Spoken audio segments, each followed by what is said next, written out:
Okay, next మనము Arrhenius theory గురించి తెలుసుకుందాం. ఈ అర్హీనియస్ థియరీ అనేది మనకు దేని గురించి చెప్తుందంటే effect of temperature on rate of reaction గురించి చెప్తుంది.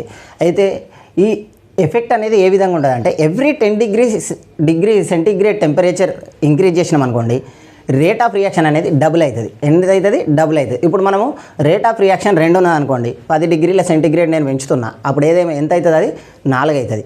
ఒకవేళ నేను 10 డిగ్రీల నుంచి 20 డిగ్రీలకు 30 డిగ్రీలకు పెంచిన, అప్పుడు 20 డిగ్రీల సెంటీగ్రేడ్ పెరిగింది కాబట్టి 2 సార్లు డబుల్ అవుతుంది. అంటే మనకు 2 కాస్త 4 అయితే 4 కాస్త 8 అవుతాయి. దాన్ని ఫార్ములా పరంగా ఏ విధంగా చెప్పాలనేది చెప్తా చూడండి. అయితే ఇక్కడ ఫార్ములా పరంగా చూసుకున్నట్టయితే ఇనిషియల్ రేట్ అనేది R1 అనుకుందాం, ఫైనల్ రేట్ అనేది R2 అనుకుందాం. ఈ R2 అనేది మనకి ఏ విధంగా ఉంటుందంటే 2 to the power of delta T by 10 into R1. ఇది మనకు ఫార్ములా. ఈ ఫార్ములాను ఉపయోగించి ఎక్కడి నుంచి ఎక్కడికి టెంపరేచర్ చేంజ్ అయినా కూడా ఇమీడియట్లీ చెప్పచ్చు. ఫర్ ఎగ్జాంపుల్ మనం ఏ విధంగా చెప్పచ్చు అంటే టెంపరేచర్ అనేది 30 డిగ్రీస్ నుంచి ఎంతకు పెంచినా అంటే నేను 60కి పెంచినా అండి, 60 డిగ్రీ సెంటీగ్రేడ్ పెంచిన. ఇంక్రీజ్ ఇన్ టెంపరేచర్ ఎంత ఉంది? 60 మైనస్ 30 ఈజ్ ఈక్వల్ టు 30. ఇది అనేది మనకు డెల్టా టీ అవుతుందండి, డెల్టా టీ. సో ఈ డెల్టా టీని తీసుకొని ఇక్కడ పెట్టినాం అనుకోండి, ఏమవుతుంది? R2 అనేది 2 to the power of 30/10 into R1. అయితే మనకు ఇది ఏమని రాసుకోవచ్చు? 2 to the power of 3. R2 is equal to 2 to the power of 3 R1. So దీన్ని ఫైనల్గా ఏమని రాసుకోవచ్చు అంటే R2 is equal to 8 R1. 2 to the power of 3 means 8. అంటే ఎన్ని టైమ్స్ అయింది ఇక్కడికి? ఒకవేళ 30 డిగ్రీ సెంటీగ్రేడ్ అనేది రైజింగ్ అనేది జరిగింది, టెంపరేచర్ అనేది పెరిగింది, అప్పుడు ఎన్ని టైమ్స్ పెరుగుతుంది రేట్ ఆఫ్ రియాక్షన్ అనేది? 8 టైమ్స్ పెరుగుతుంది. ఈ ఫార్ములా ఉపయోగించి ఎంత టెంపరేచర్ అనేది ఎంత పెరిగినా కూడా రేట్ ఆఫ్ రియాక్షన్ అనేది ఎంత పెరుగుతుంది అనేది చెప్పొచ్చు. సో ఈ విధంగా ప్రీవియస్లో క్వశ్చన్లు పడినాయండి. ఈ ఫార్ములాస్ కూడా ఇంపార్టెంట్. దాదాపు నేను ఎక్కడెక్కడ ఫోకస్ చేశారో ఆ ఏరియాస్ని మాత్రమే ఎక్స్ప్లెయిన్ చేస్తున్నా. So every concept is important for hour examination. Okay, just remember this formula. Okay, you can apply this formula if they give these values, temperature values, temperature changing values. అయితే ఇక్కడ మనకు Arrhenius అనేటోడు ఏం చెప్తుండంటే, ఈ Arrhenius అనే అతను ఈ temperature ఏ విధంగా వ్యారీ అవుతుంది అనేది ఒక ఫార్ములా పరంగా చెప్పిండు. ఆ ఫార్ములా ఏంటిదనే చూద్దాం. అదే చాలా ఇంపార్టెంట్ అండి. డైరెక్ట్ ఎన్నోసార్లు ఆ ఫార్ములాతోనే మనల్ని కన్ఫ్యూజ్ చేసి క్వశ్చన్లు వేసాడు. సిఎస్ఆర్లో కానీ సెట్లో కానీ డైరెక్ట్ ఫార్ములాస్ పడినాయి. ఇప్పుడు కూడా నెక్స్ట్ వచ్చే దాంట్లో కూడా ఫార్ములాస్ని ఎక్స్పెక్ట్ చేయొచ్చు. దీని మీద ప్రాబ్లమేటిక్ అంటే ఫార్ములాస్ మీదనే ఎక్కువ ఫోకస్ చేశాడు. సో ప్రాబ్లమేటిక్ కూడా నేర్చుకోండి, కానీ ఫార్ములాస్ని అయితే ఖచ్చితంగా నేర్చుకోవాలి మనం. Okay, we have to learn the formula, Arrhenius theory. అయితే ఇక్కడ ఈ అర్హీనియస్ ఫార్ములా అనేది మనకు ఫైనల్గా చాలా రకాలుగా రాసుకోవచ్చు. మైనస్ని కామన్ తీయడాలు, మైనస్ని యాడ్ చేయాలి, ఇలాంటివి చేసి మనల్ని చాలా కన్ఫ్యూజ్ చేస్తాడు. దాన్ని ఈజీ వేలో ఎట్లా గుర్తుపెట్టుకోవాలో చూసుకుందాం. అయితే ఈ అర్హీనియస్ ఏమని ఇచ్చిండంటే equation rate constant K is equal to AE power minus EA/RT అని ఇచ్చాడండి. Okay, this is Arrhenius equation, most important relation. Remember this. If you remember this you can derive all formulas. Okay, K అనేది rate constant. ఇక్కడ K అనేది ఏంటిది? Rate constant. K is rate constant. Okay, ఇక్కడ A అనేది frequency factor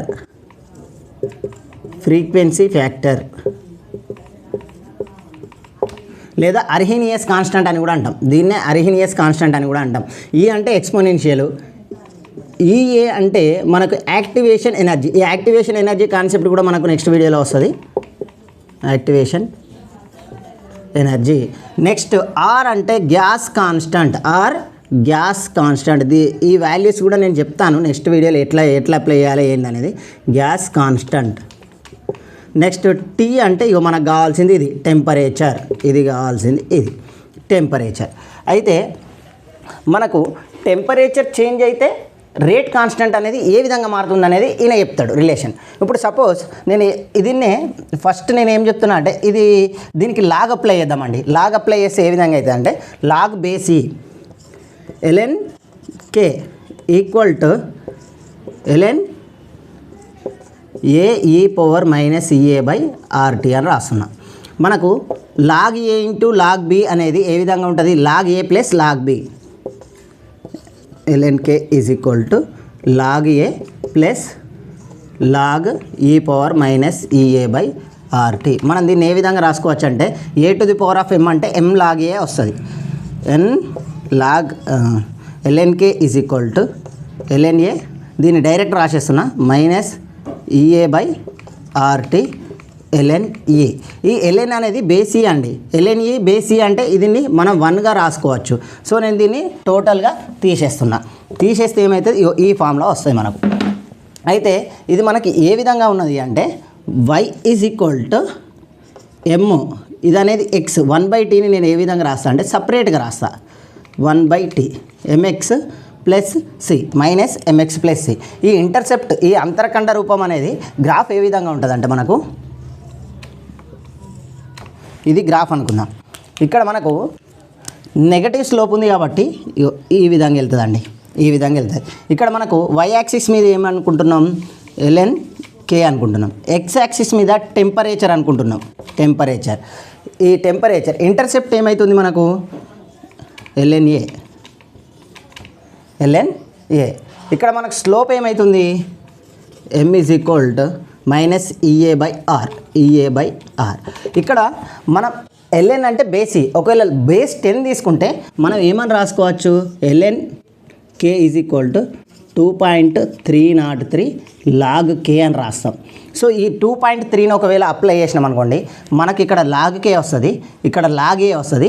ఈ స్లోప్లో మనకు ఇక్కడ just 2.303 add చేసుకోవాల్సి వస్తుంది, 2.303 యాడ్ చేసుకోవాల్సి వస్తుంది.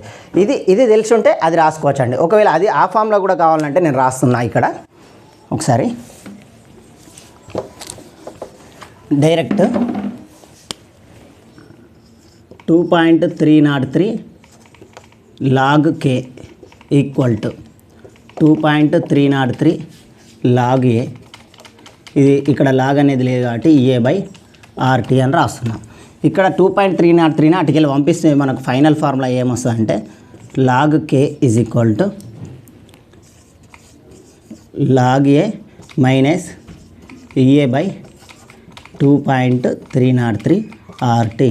ఇక్కడ మనకు ఇది y అవుతుంది, 1/t x అవుతుంది, లాగ్ ఏ అనేది ఇంటర్సెప్ట్ అవుతుంది, స్లోప్ అనేది మైనస్ ఈఏ బై 2.303 ఆర్ అవుతుంది. ఇది మనకు అర్హీనియస్ యొక్క ఈక్వేషన్. ఈ ఈక్వేషన్ ఓకే. ఒకవేళ టెంపరేచర్ వ్యారీ అయినప్పుడు ఏ విధంగా వస్తుంది అనేది కూడా మనకి ఈక్వేషన్ ఇంపార్టెంట్. ఈ రిలేషన్ ఇంపార్టెంటే, నెక్స్ట్ వచ్చే రిలేషన్ ఇంకా చాలా ఇంపార్టెంట్. అది దాదాపు ఆ క్వశ్చనే ఒక 2-3 సార్లు డైరెక్ట్ వేసాడు ఎగ్జామ్లలో. Okay, so remember that formula. Now how to derive that formula I will explain. See here,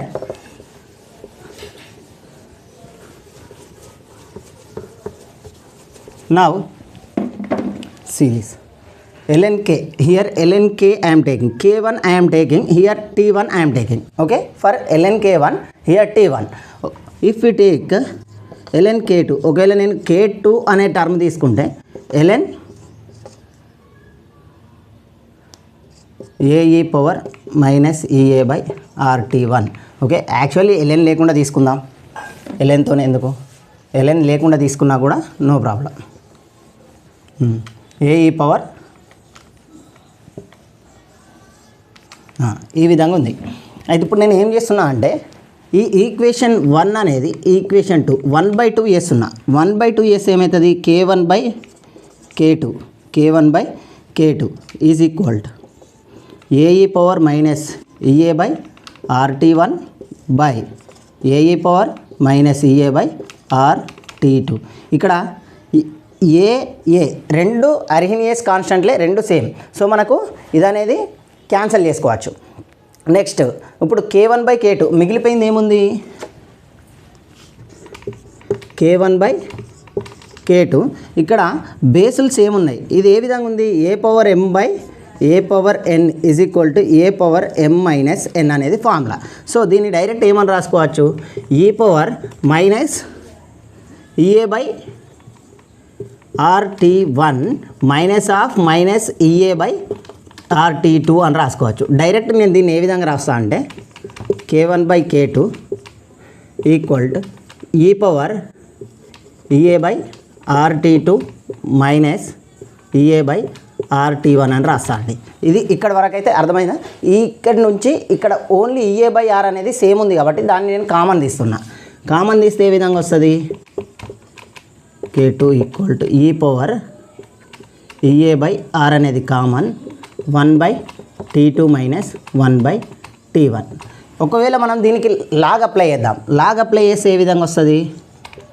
ln k1/k2 equal to ఇక్కడ లాగ్ బేస్ ఈ కాబట్టి ఈ ఉంది కాబట్టి డైరెక్ట్ రాసేస్తున్నా EA/2.303 లాగ్ కాబట్టి ఇది డైరెక్ట్ రాసేస్తున్నా EA/R 1/T2 minus 1/T1. Okay, ఇది ఫైనల్ ఫార్ములా. ఒకవేళ దీన్ని లాగ్ బేస్ 10లో రాసుకున్నట్టయితే డైరెక్ట్ రాసేస్తున్నా log k1/k2 is equal to EA/2.303 R 1/T2 minus 1/T1 1/T2 minus 1/T1. ఇది మనకు ఫైనల్ ఫార్ములా. ఆ ఫైనల్ ఫార్ములాను ఒకసారి ఇక్కడ రాస్తాను చూడండి. మనము ఇందాక లాగ్ k1/k2 వాల్యూ కనుక్కున్నాం. ఈ activation energy by 2.303 R 1/T2 minus 1/T1 అనేది మనము క్యాల్కులేట్ చేసినాం. సో ఈ ఒక్క రిలేషన్ని మిగిలిన ఇన్ని విధాలుగా రాసుకోవచ్చండి. మొత్తం 8 విధాలుగా రాసుకోవచ్చు ఈ రిలేషన్ని. ఈ k1/k2ని ఇలానే ఉంచుతున్నా, జస్ట్ ఇవి మాత్రమే మారుస్తున్నా. జస్ట్ వీటి మీద ఫోకస్ చేయండి. ఇప్పుడు ఇక్కడ నేను ఏం చేస్తున్నా, T1 T2 అనేది ఎల్సిఎం తీసుకుంటే T1 మైనస్ T2/T1 T2 అనేది వస్తుంది. సో ఈ రిలేషన్ని ఈ విధంగా కూడా రాయొచ్చు. ఒకవేళ ఈ రిలేషన్ని ఇంకే విధంగా రాయొచ్చు అంటే ఇందులో నేను మైనస్ కామన్ తీస్తా. అంటే మైనస్ EA/2.303 R అంటే ఇవి రెండు ఇది ఇటు వస్తుంది, ఇది ఇటు వస్తుంది. చూడండి 1/T1 minus 1/T2 just exchange అవుతాయి రెండు. సో ఇక్కడ లాగ్ k1/k2 అనేది ఎప్పుడు కాన్స్టాంట్గానే ఉంది. సో లాగ్ k1/k2 వాల్యూసే ఇన్ని విధాలుగా రాసుకోవచ్చు. మళ్ళీ ఇక్కడ ఏం చేసినా ఎల్సిఎం తీసినా సేమ్ యాస్టీస్ ఇది ఎట్లా వచ్చింది ఇది వచ్చింది. సేమ్ ఇక్కడ T2 మైనస్ T1 ఇక్కడ మైనస్ వచ్చింది. సో ఈ ఒక్క రిలేషన్ గుర్తుపెట్టుకుంటే మీరు ఇవన్నీ రాసుకోవచ్చు. సేమ్ ఇది నేను ఏం చేస్తున్నా, k2/k1 చేస్తున్నా. ఇప్పుడు ఇటు చేంజ్ చేసిన జస్ట్ k2/k1 చేస్తే ఏమవుతుంది, ఇక్కడ ఇవి రెండింటిని రివర్స్ చేసుకోవచ్చు. లాగ్ k2/k1 EA/2.303 ఇక్కడ ప్లస్ ఉన్నది అన్నట్టు, plus EA/2.303 R 1/T1 minus 1/T2గా రాసుకోవచ్చు. సో ఇక్కడ నేను ఏం చేస్తున్నా, మళ్ళీ ఈ రెండింటిని ఎల్సిఎం తీస్తున్నా. సేమ్ ఈ కాన్సెప్ట్ ఎట్లా చేసినామో ఈ కాన్సెప్ట్ కూడా అదే విధంగా T2 మైనస్ T1/T1 T2 వస్తుంది. ఇప్పుడు మైనస్ పెట్టుకొని రాద్దాం. Log k2/k1 is equal to minus EA/2.303 R 1/T2 minus 1/T1. ఇదే ఫార్ములాని ఒకవేళ ఎల్సిఎం తీసుకొని రాసుకుంటే ఈ విధంగా వస్తుంది T1 మైనస్ T2/T1 T2. ఈ విధంగా మనకు లాగర్థమిక్ ఫార్ములా అంటాం. ఇవి logarithmic formulas of Arrhenius equation. ఇది mathematical concept. Just focus on this formulas. ఈ ఫార్ములాస్లోకి వెళ్ళి డైరెక్ట్ క్వశ్చన్లు ఎన్నోసార్లు పడినాయండి. ఇక మీదట కూడా పడే అవకాశాలు చాలా ఎక్కువగా ఉన్నాయి. అయితే మనం ఇప్పుడు ఒకసారి గ్రాఫ్స్ చూద్దాం. ఈ అర్హీనియస్ ఈక్వేషన్ థియరీలోని గ్రాఫ్స్ ఏ విధంగా వచ్చినాయి అనేది ఒకసారి చూద్దాం. ఆ గ్రాఫ్స్ కూడా చాలా ఇంపార్టెంట్ అండి. గ్రాఫ్స్ ఒక్కసారి నేను ఆ గ్రాఫ్స్ వేస్తాను. ఇక్కడ ఒకటి exponential equation, first equation exponential equation చూసినాం. k is equal to AE power minus EA/RT. Second equation log k equal to log A minus EA/R 1/T. So ఈ ఫస్ట్ ఎక్స్పోనెన్షియల్ ఈక్వేషన్ ఇది logarithmic equation. ఈ exponential ఈక్వేషన్కి graph ఎలా ఉంటుంది అంటే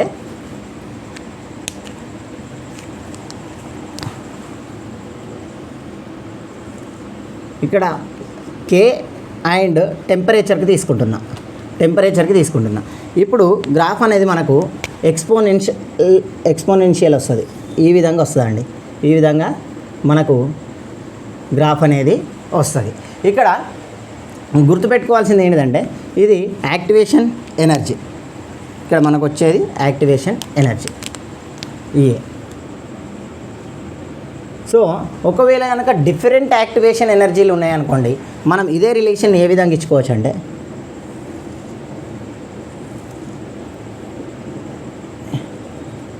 EA2 EA3 always EA3 is greater than EA2, that is greater than EA1. ఈ relation important అండి. Exponential ఈక్వేషన్లో ఇది ఒక గ్రాఫ్, ఇది గ్రాఫ్, దాంట్లో ఈ రిలేషన్ అనేది ఇంపార్టెంట్. నెక్స్ట్ లాగరిథమిక్ ఈక్వేషన్లో ఇది మనకి ఏ విధంగా ఉంది అంటే y is equal to mx(c). దీని యొక్క గ్రాఫ్ ఏ విధంగా ఉంటుంది అంటే మనకు ఆల్రెడీ నేను అక్కడ చెప్పాను, మళ్ళీ ఒకసారి చూసుకున్నట్టయితే ఇక్కడ నెగటివ్ స్లోప్ ఉంది కాబట్టి మనకి ఇక్కడ log k అండ్ ఇక్కడ x అనేది 1/t. సో ఈ విధంగా వస్తుందండి. ఇక్కడ స్లోప్ అనేది m is equal to -EA/r. ఇక్కడ లాగ్ తీసుకున్నాం కాబట్టి ఇది 2.303 r అని రాసుకోవాలి. 2.303 r. ఇక్కడ స్లోప్ ఏమవుతుంది 2.303 r అనేది అవుతుంది. ఈ రెండు గ్రాఫ్లు చాలా ఇంపార్టెంట్. ఈ రెండు గ్రాఫ్ల మీద కూడా క్వశ్చన్లు ప్రీవియస్ మనము పేపర్స్లలో గమనించవచ్చు. ఓకే, ఈ రెండు గ్రాఫ్స్ అనేటి రిలేటెడ్ టు అర్హీనియస్ ఈక్వేషన్. ఇక్కడికి మన యొక్క అర్హీనియస్ ఈక్వేషన్ కంప్లీట్ అయినంటే, కానీ ఒక చిన్న కాన్సెప్ట్ మిగిలిపోయింది. అది ఏంటంటే ఇంతకుముందు టెంపరేచర్ వేరియేషన్ చూసినాము. ఒకవేళ యాక్టివేషన్ ఎనర్జీ వేరియేషన్ అయితే ఏ విధంగా ఉంటుంది రిలేషను, అదొకసారి చూద్దాము. యాక్టివేషన్ ఎనర్జీ మారితే ఏ విధంగా ఉంటుంది రిలేషన్ అనేది. సో నేను ఏమనుకుంటున్నా అంటే ఇక్కడ relation between rate constants and activation energies. ఇక్కడ K1 అని తీసుకున్నా, ఇది EA1 అవుతుంది. నెక్స్ట్ K2 తీసుకుంటే ఏమవుతుంది AE−EA2/RT. టెంపరేచర్ అనేది constant. Temperature constant, relation between rate constant and activation energy.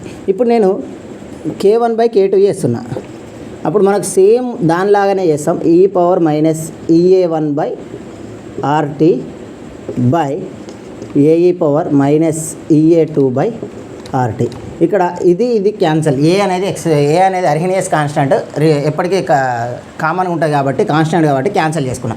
So ఈ ఎక్స్పోనెన్షియల్ని నేను ఏమని రాస్తున్నా, A⁴m/A⁴n ని A⁴m-n రాసుకోవచ్చు. సో నేను K1/K2ని ఏ విధంగా రాస్తున్నా, ఇక్కడ మైనస్ ఉంది కాబట్టి పైకి వెళ్తే ప్లస్ అవుతుంది. సో ఇది ఫస్ట్ రాస్తున్నా, EA2/RT -EA1/RTగా వస్తుందండి ఇది. సో దీన్ని ఫైనల్గా ఏమని రాసుకోవచ్చు, K1/K2 ఈజ్ ఈక్వల్ టు E⁻1/RTని కామన్ తీస్తున్నా. 1/RTని కామన్ తీస్తే మనము 1/RTని కామన్ తీసుకుంటే EA2 -EA1గా రాసుకోవచ్చు. ఓకే, EA1గా రాసుకోవచ్చు. సో దీనికి ఒకవేళ లాగ్ అప్లై చేస్తే ఏ విధంగా వస్తుంది అది కూడా చూసుకోవచ్చు. కానీ ఇప్పుడు ఈ ఈక్వేషనే రాస్తున్నా. జస్ట్ K1/K2 ఈక్వల్ టు EA2-EA1/RTగా రాసుకోవచ్చు అండి. ఇది ఫైనల్ ఫార్ములా. సో ఇక్కడ రిలేషన్ని K1 is equal to K2 into EA2-EA1/RTగా రాసుకోవచ్చు. EA2-EA1/RT. ఈ రిలేషన్ ఫైనల్ రిలేషన్, ఇది ఇంపార్టెంట్ అండి, ఇది important. Okay, according to activation energy, variation in activation energy, Arrhenius equations ఈ విధంగా కూడా మనం రాసుకోవచ్చు. ఏమని రాసుకోవచ్చు, K1 is equal to K1 వచ్చినప్పుడు EA1 వస్తుంది, K2 వచ్చినప్పుడు EA2 వస్తుంది. ఈ రెండింటిని రాసుకొని క్యాన్సిల్ చేస్తే ఫైనల్గా మనకు వచ్చే రిలేషన్ ఇదండి. ఈ రిలేషన్ కూడా ఇంపార్టెంట్. ఇవి కూడా ఎగ్జామ్లో ఎక్స్పెక్ట్ చేసి. ఈ అర్హీనియస్ థియరీలో మెయిన్ ఇంపార్టెంట్ ఫోకస్డ్ ఫార్ములాస్ ఏంటి అంటే ఇవి మాత్రమే. ఈ ఫార్ములాస్ నుంచి మనం మిగిలిన ఫార్ములాస్ని ఎలా రాసుకోవాలో మనం ఆల్రెడీ చూసుకున్నాం. ఒకసారి చూద్దాం. అందులో first formula k = ae power minus EA/RT. Second formula log k = log a minus EA/2.303 RT. ఇక థర్డ్ ఫార్ములా log k1/k2 అంటే rate constants and temperature variation జరిగినప్పుడు ఏ విధంగా ఉంటుంది అంటే log k1/k2 = EA/2.303 R 1/T2 minus 1/T1. చూడండి ఈ ఫార్ములానే 8 రకాలుగా రాశాను నేను. సో వీటి మీద ఫోకస్ చేయండి. Next k1/k2 = EA2 minus EA1/RT. దీన్ని కూడా మనము లాగ్ అప్లై చేసుకోవచ్చు, ఇందులోకి వెళ్ళి మైనస్ కామన్ తీయచ్చు, ఏ విధంగా అయినా కూడా మ్యాథమెటికల్ మనము అప్లై చేసుకోవచ్చు అండి. సో దీన్ని కూడా మనం ఎన్నో విధాలుగా రాసుకోవచ్చు. సో ఈ ఫార్ములాస్ మీద ఫోకస్ చేస్తూ గ్రాఫ్స్ కనుక చూసుకున్నట్టయితే ఈ అర్హీనియస్ థియరీ నుంచి కంపల్సరీ క్వశ్చన్ వచ్చి అంటే చేయగలుగుతారు. ఈ అర్హీనియస్ అనేది ఈక్వేషన్ అనేది చాలా ఇంపార్టెంట్ కాన్సెప్ట్.